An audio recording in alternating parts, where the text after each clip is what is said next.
Class 8 chapter 1 rational numbers. So rational numbers क्या होते हैं? रेशनल नंबर्स ऐसे नंबर्स होते हैं जिनको हम p अपॉन q की फॉर्म में लिख सकें, मीन्स डिनोमिनेटर और न्यूमरेटर की फॉर्म में लिख सकें। ऐसे नंबर जिनको हम p अपॉन q की फॉर्म में लिख सकें, साथ ही जो हमारा q है वो is not equals to zero, यानी q की वैल्यू है वो ज़ीरो के इक्वल ना हो। प्रीवियस क्लासेस में हम लोग फ्रैक्शन नंबर्स को भी पढ़कर आए हैं।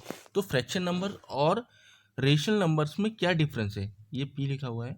हाँ, तो फ्रैक्शन नंबर और रेशनल नंबर्स में क्या डिफरेंस है? जैसे कि अगर 3/2 लिखा है, ये कैसा नंबर होगा? ये एक फ्रैक्शन नंबर होगा, साथ में रेशनल नंबर भी होगा।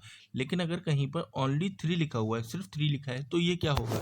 ये क्या रेशनल नंबर होगा? यस, ये रेशनल नंबर भी होगा, क्योंकि हम इसको 3/1 की फॉर्म में लिख सकते हैं। तो ये कैसा नंबर होगा? एक रेशनल नंबर होगा।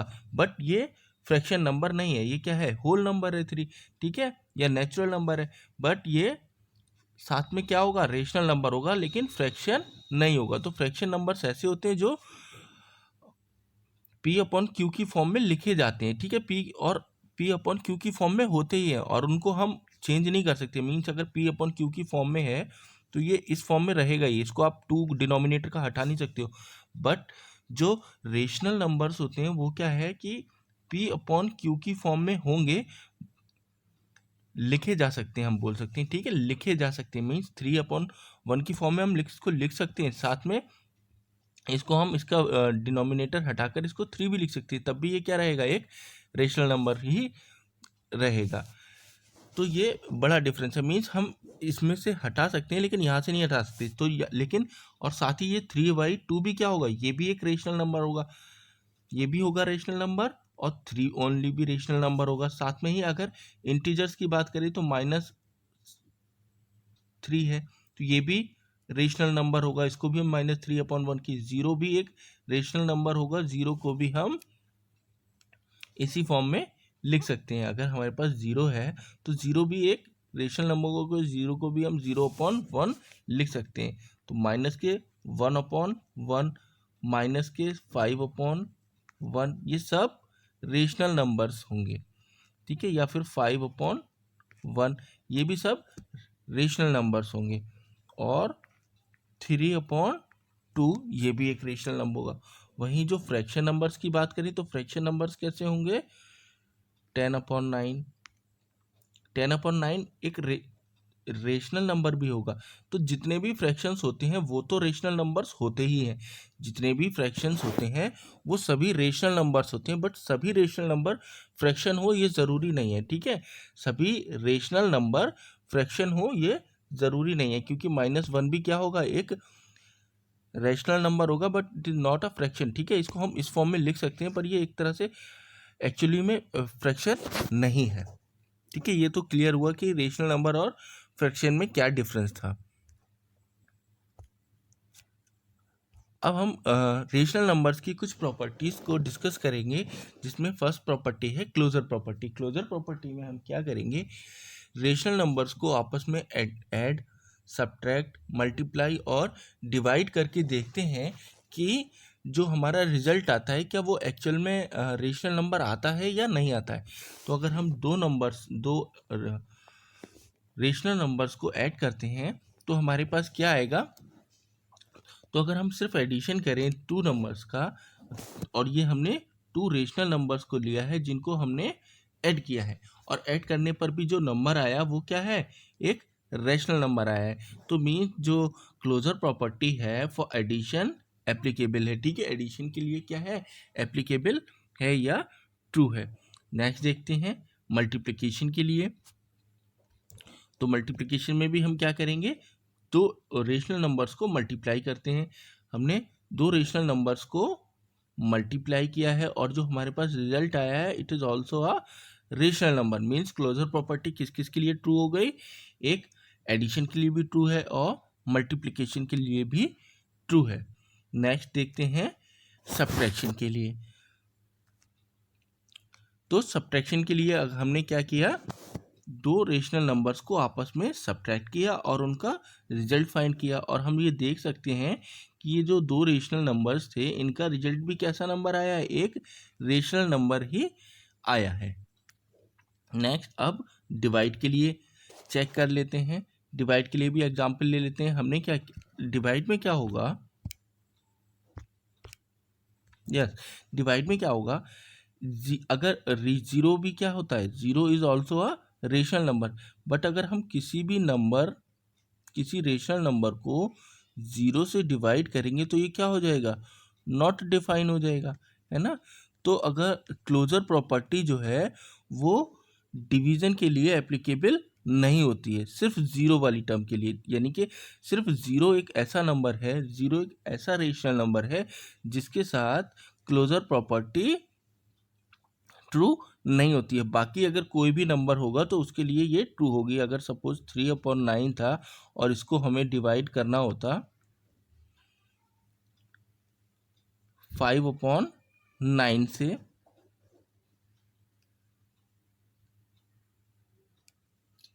तब क्या रिजल्ट होता, अगर 5/9 से हम डिवाइड करते तो हमारे पास क्या आ जाता,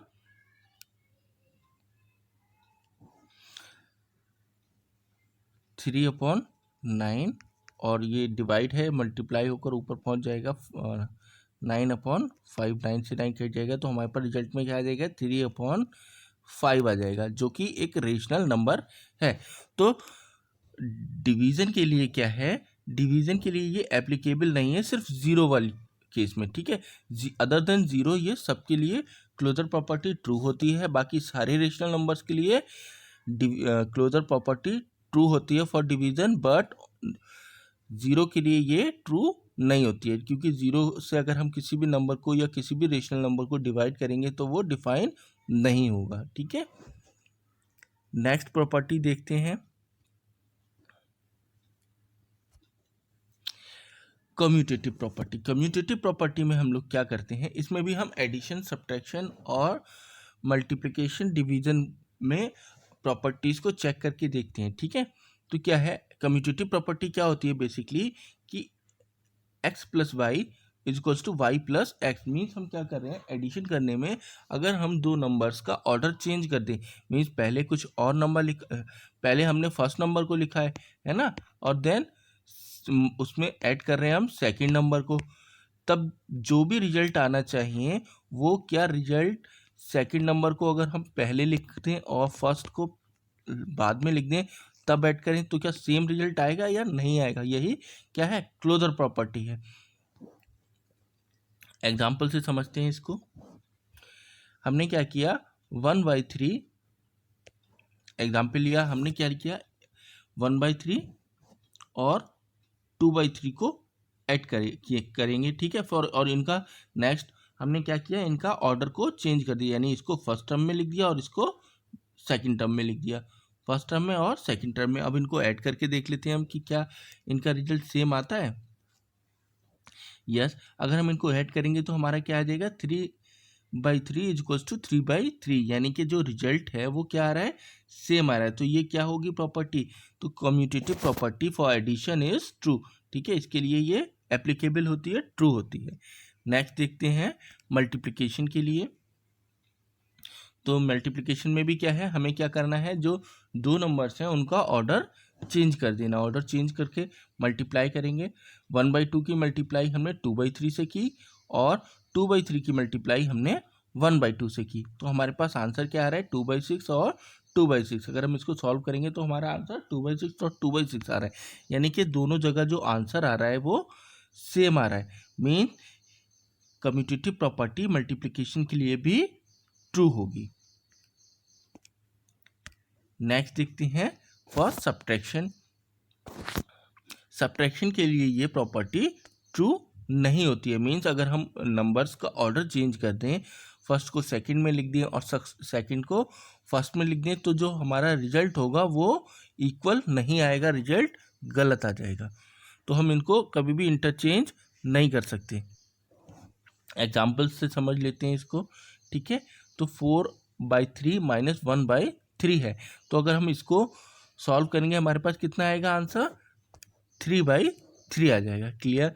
अब हम इनका ऑर्डर चेंज करके ऐड करके देख लेते हैं। तो हमने फर्स्ट क्या लिखा 1/3 माइनस सेकेंड में क्या लिखा 2/3, और जब हम इनको ऐड करते हैं तो हमारे पास क्या आ रहा है -3/3, और वैसे हमारा क्या आंसर आया था 3/3, और अब क्या आ रहा है -3/3 विच इज़ नॉट इक्वल। ठीक है, ये दोनों क्या नहीं है, इक्वल नहीं है। मीन्स क्या है, जो हमारी कम्यूटेटिव प्रॉपर्टी है वो सब्ट्रैक्शन के लिए ट्रू नहीं है, सब्ट्रैक्शन के लिए एप्लीकेबल नहीं है।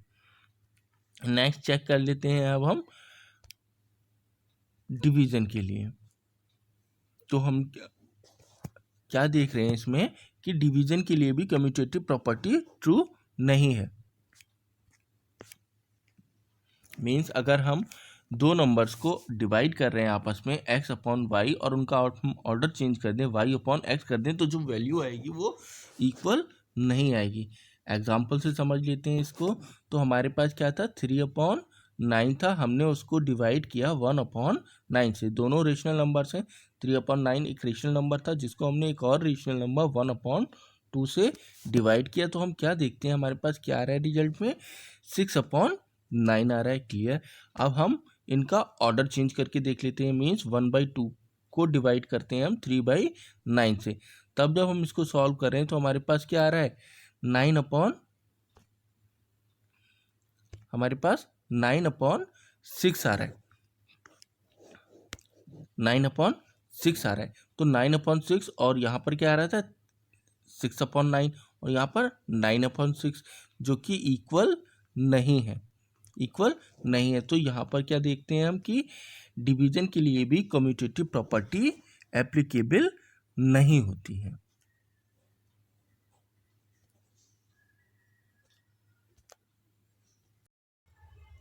नेक्स्ट प्रॉपर्टी है एसोसिएटिव प्रॉपर्टी। तो एसोसिएटिव प्रॉपर्टी को भी हम एडिशन, सब्ट्रैक्शन, मल्टीप्लिकेशन और डिवीजन ऑपरेशंस के साथ चेक करेंगे कि कहाँ पर एसोसिएटिव प्रॉपर्टी एप्लीकेबल है और कहाँ पर एप्लीकेबल नहीं है।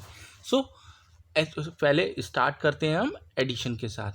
सो एडिशन में क्या होगा, एसोसिएटिव प्रॉपर्टी में बेसिकली क्या होगा, हमें 3 नंबर्स गिवन होंगे और अगर हम उनको ऐड करते हैं और उनका सीक्वेंस चेंज कर दें, मीन्स ऐड करने में अगर हम उनका सीक्वेंस चेंज कर दें तब पर भी क्या रिजल्ट सेम आएगा या अलग आएगा। एग्जाम्पल लेके इसको सॉल्व कर लेते हैं। पहले हमें कोई नंबर्स गिवन है x, y और z।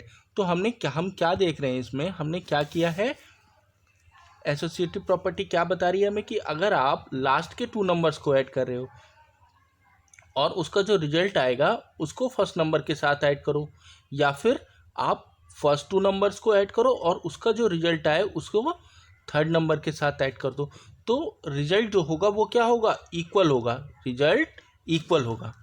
अब एग्जाम्पल लेके इसको सॉल्व कर लेते हैं और देखते हैं कि वाकई में ऐसा होगा या नहीं होगा।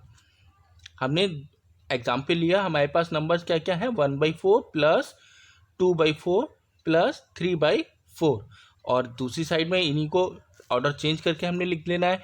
तो 1 + 4 प्लस 2/4 प्लस 3/4। अब हम इनको ऑर्डर चेंज करके ऐड करेंगे। मीन्स यहाँ पर लास्ट के 2 नंबर्स को ऐड करेंगे और इक्वल टू के दूसरी साइड हम फर्स्ट 2 नंबर्स को ऐड करेंगे, और जो भी रिजल्ट आएगा तो लास्ट 2 नंबर्स को फर्स्ट थर्ड के साथ ऐड कर देंगे और लास्ट 2 नंबर्स को फर्स्ट नंबर के साथ ऐड कर देंगे, और जो फर्स्ट 2 नंबर्स आए हैं उनको ऐड किया है वो हम थर्ड नंबर के साथ ऐड करेंगे।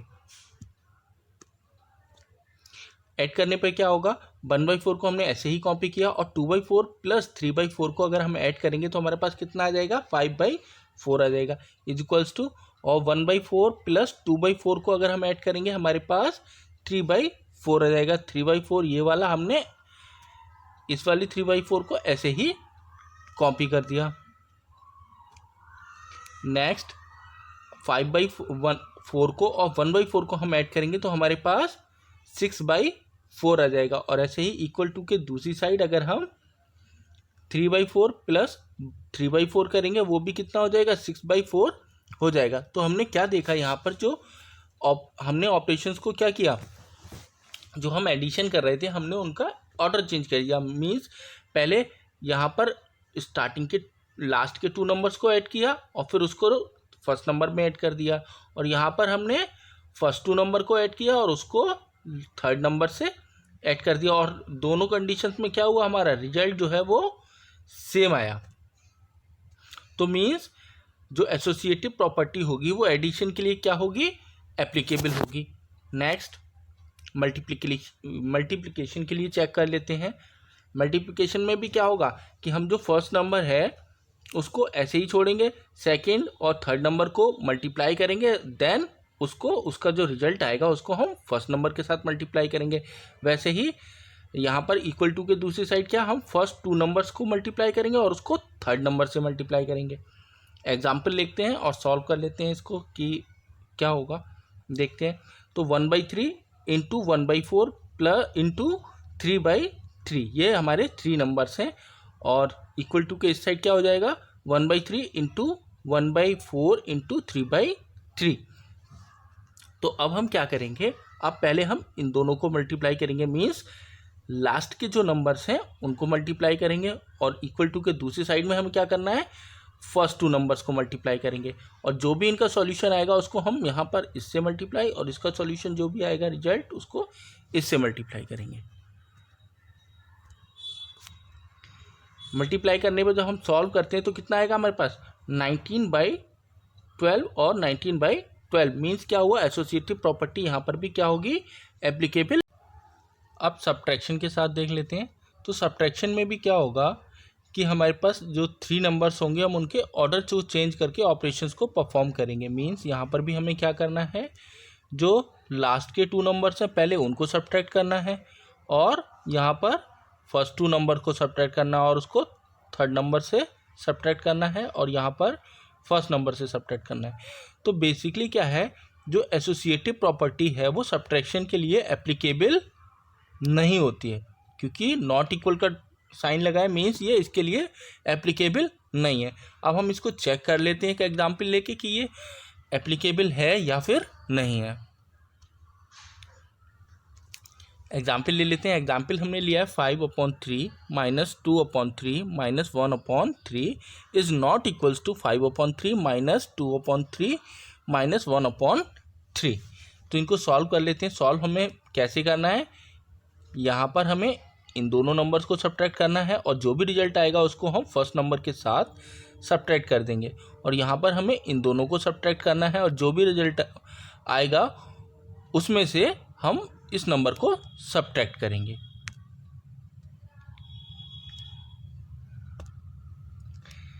तो 5/3 को हमने ऐसे ही लिखा, माइनस 2/3 माइनस 1/3 था, उसको हमने सॉल्व किया तो कितना आ जाएगा, अगर 2/3 में से हम 1/3 को सब्ट्रैक्ट करेंगे हमारे पास 1/3 आ जाएगा। Is not equals two of 5/3 minus 2/3 है, इसको हमने सॉल्व किया। अगर 5/3 में से 2/3 को सब्ट्रैक्ट करेंगे तो हमारे पास 3/3 आ जाएगा, माइनस 1/3 हमने ऐसा ही कॉपी कर दिया जो लिखा हुआ था। अब इसको आगे सॉल्व कर लेते हैं। तो 5/3 माइनस 1/3 को सब्ट्रैक्ट कर लेते हैं। सब्ट्रैक्ट करने पर कितना आएगा, 4/3 आ जाएगा, और is not equals to 3/3 minus 1/3। 3/3 में से 1/3 को सब्ट्रैक्ट कर लेते हैं तो हमारे पास कितना आ गया, 2/3 आ गया। तो यहाँ पर जो रिजल्ट आया हमने क्या देखा कि ये दोनों एक दूसरे के इक्वल नहीं है, एक दूसरे के इक्वल नहीं है, मीन्स जो एसोसिएटिव प्रॉपर्टी है वो सब्ट्रैक्शन के लिए एप्लीकेबल नहीं होगी। नेक्स्ट डिवीजन के लिए।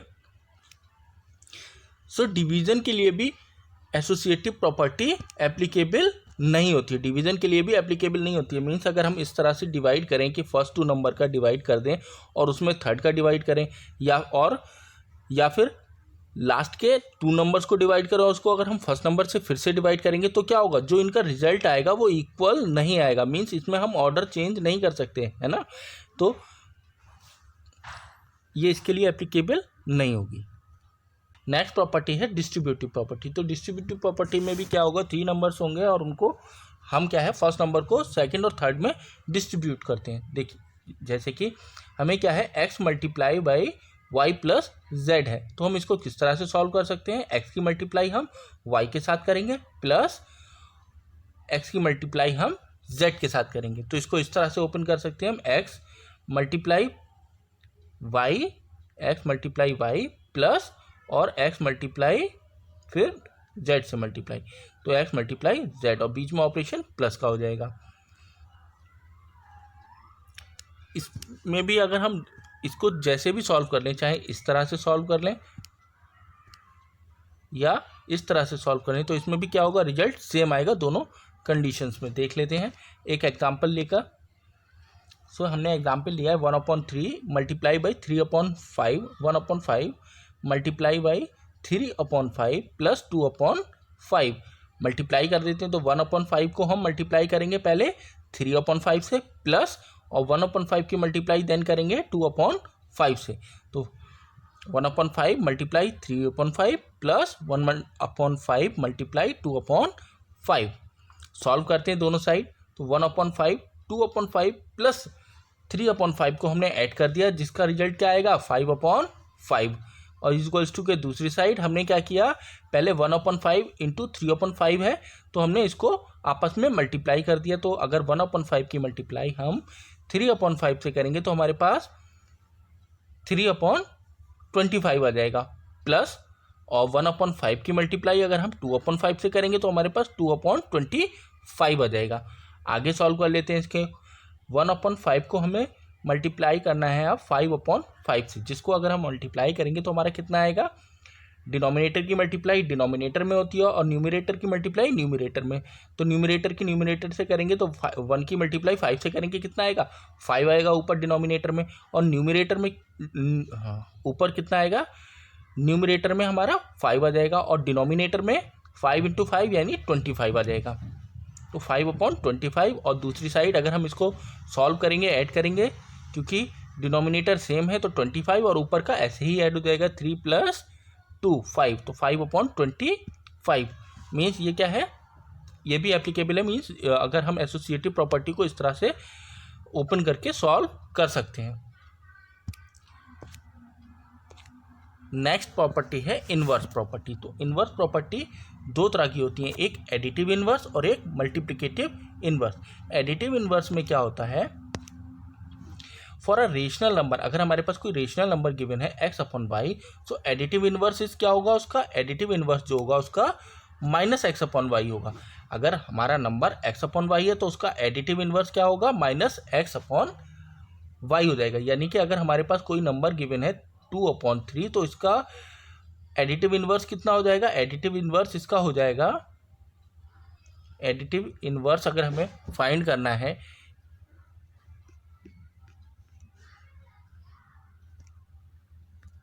तो एडिटिव इन्वर्स कितना हो जाएगा इसका, -2/3 हो जाएगा।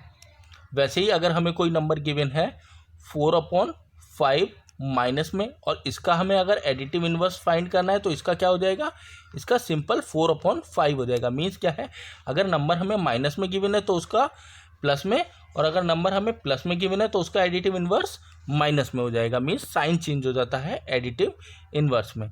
देन मल्टीप्लिकेटिव इन्वर्स की बात करते हैं। मल्टीप्लिकेटिव इन्वर्स क्या होगा, किसी भी रेशनल नंबर अगर x/y है तो उसका मल्टीप्लिकेटिव इन्वर्स क्या हो जाएगा, y/x। मीन्स उसका रेसिप्रोकल हो जाएगा, यानी जो न्यूमरेटर में है वो डिनोमिनेटर में पहुंच जाएगा और जो डिनोमिनेटर में है वो न्यूमरेटर में हो जाएगा। फॉर एग्जांपल अगर हमारे पास कोई नंबर गिवन है 2/3 और इसका हमें मल्टीप्लिकेटिव इन्वर्स फाइंड करना है तो वो क्या हो जाएगा, 3/2 हो जाएगा।